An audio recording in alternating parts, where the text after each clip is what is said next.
একটা আবাসিক এলাকায় কিভাবে বিমান প্রশিক্ষণ চালায় তারা? তাদের শোকে আত্মার মাগফিরাত কামনায় হচ্ছে আমরা মোমবাতি প্রজ্বলনটি করছি। আধুনিক বিমান বা আধুনিক প্রশিক্ষণের ব্যবস্থা করতে হবে।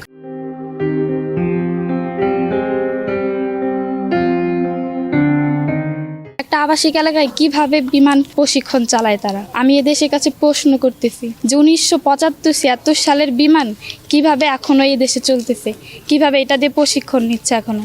এই যে কতগুলো তাজা প্রাণ ঝরে গেছে, এগুলোর দায়ভার কে দিবে? কতগুলো মায়ের আর্তনাদ, এগুলো কে দিবে? কে এগুলোর দায় বহন করবে?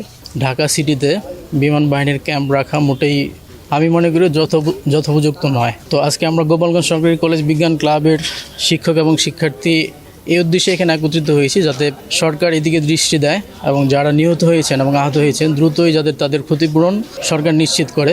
মোনালিসা হেভি ফ্লো 15 পিস প্যাকেটের সাথে 8 পিসের একটি প্যাকেট একদম ফ্রি।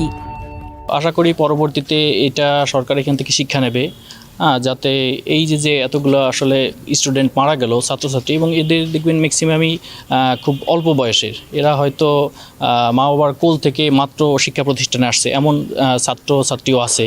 তো এই যে মারা গেল, হয়তো সকালবেলা তার বাবাকে বা মাকে বলতে হবে না যে আমার জন্য টিফিন করো। ঢাকার উত্তরায় যে মাইলস্টোন স্কুল অ্যান্ড কলেজের যেই বিমান দুর্ঘটনা সম্পর্কে যে এতগুলো বাচ্চা মারা গেছে, তাদের শোকে বা তাদের আত্মার মাগফিরাত কামনায় হচ্ছে আমরা এই মোমবাতি প্রজ্বলনটি করছি।